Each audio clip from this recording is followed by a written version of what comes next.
On the foreign scene, tens of thousands of Israelis rally ahead ceasefire talks. And in sport, Nigeria's men relay team qualify for Paris 2024 Olympics. Now the details. I am Dele Agadumo.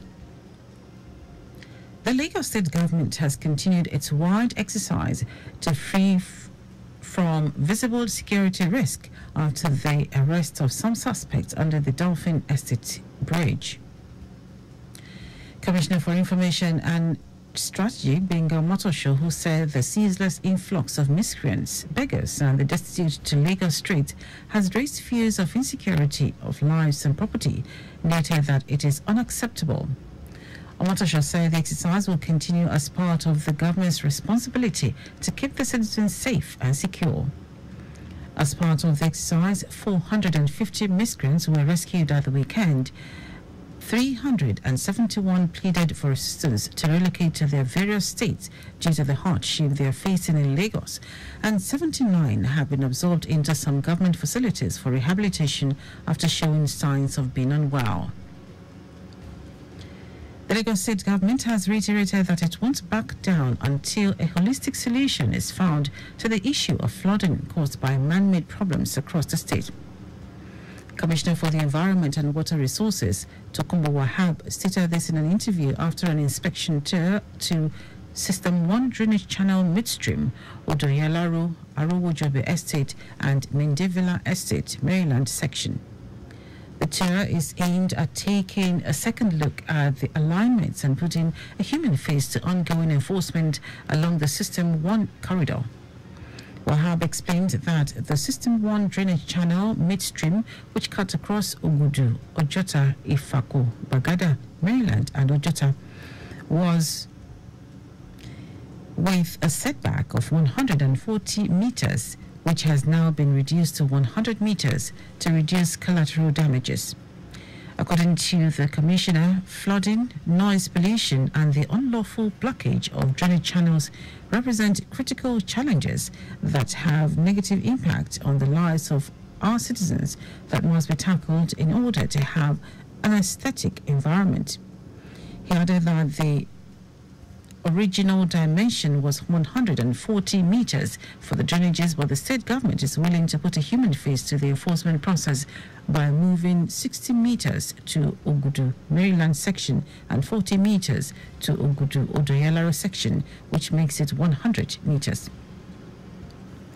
Osun State government has obeyed court orders that restrained Governor Ademola Adeleke from presenting staff of office to the new array of Ire, Oba Muritala Oyelaki. The State Commissioner for Information and Public Enlightenment, Kolapo Alimi, clarified that Oba Oyelaki had been appointed and installed. Alimi urged the monarch and the people of Ire to remain calm and law-abiding in spite of the court decision.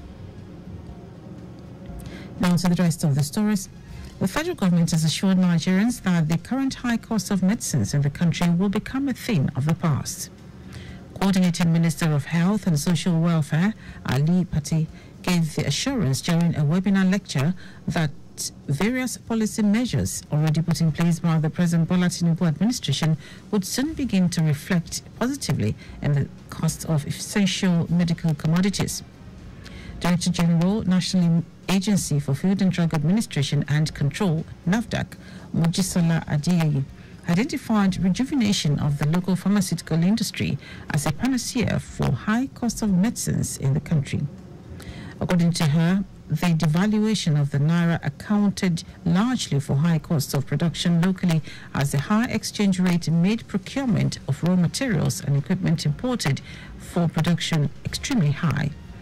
Adeyeye added that NAFDAC's efforts are all about local content, which is also the thrust of President Tinubu's administration, as this will lead to increase in the nation's GDP, reduce unemployment, among other benefits. The indigenous people of Biafra, IPOB, has given the Enugu Electricity Distribution Company, EEDC, an ultimatum to improve its electricity supply in the southeast or face the consequences. IPOB Media and Publicity Secretary Ima Powerful accused EEDC of defrauding her consumers with exorbitant electricity bills without supplying the power. Ima also alleged that the power company had dismantled some community transformers for repairs and maintenance but failed to return them for years, leaving the communities in darkness.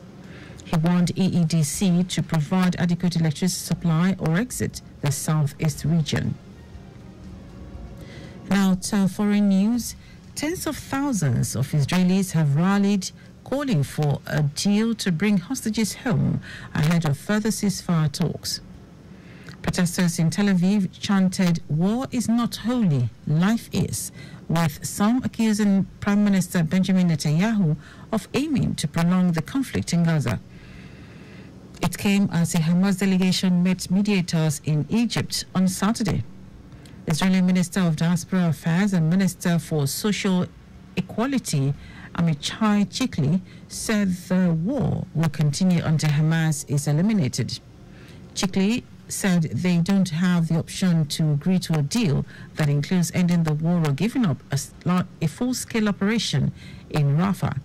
Also, an advisor to the Hamas leader Ismail Haniyeh said the group is looking at the latest proposal with full seriousness, adding that any deal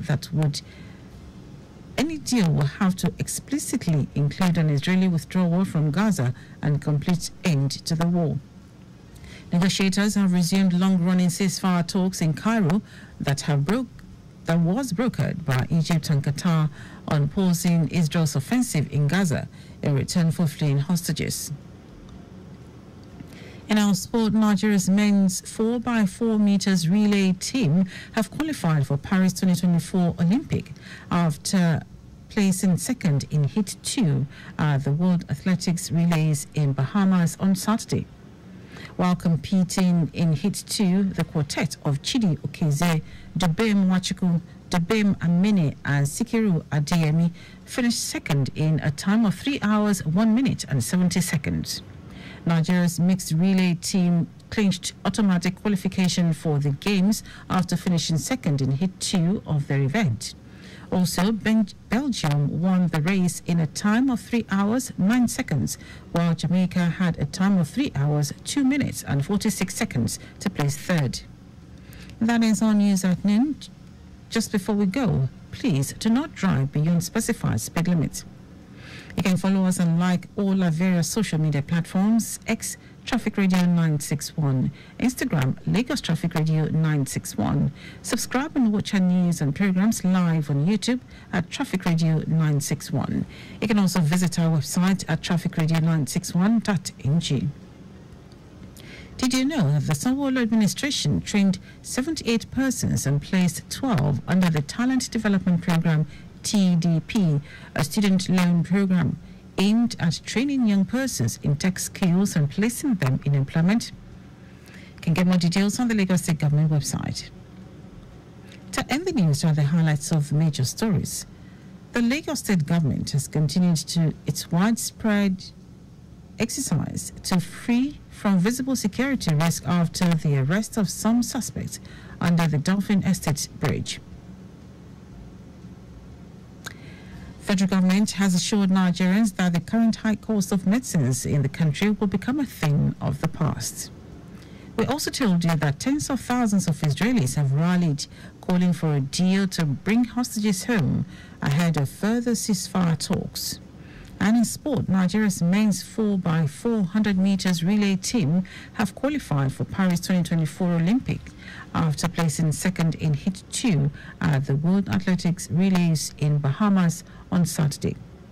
For contact with the newsroom, send a message to info@trafficradio961.ng. That is news broadcast compiled by Sadiq Yusuf. I am Dele Agadumo. Good afternoon. Thank you for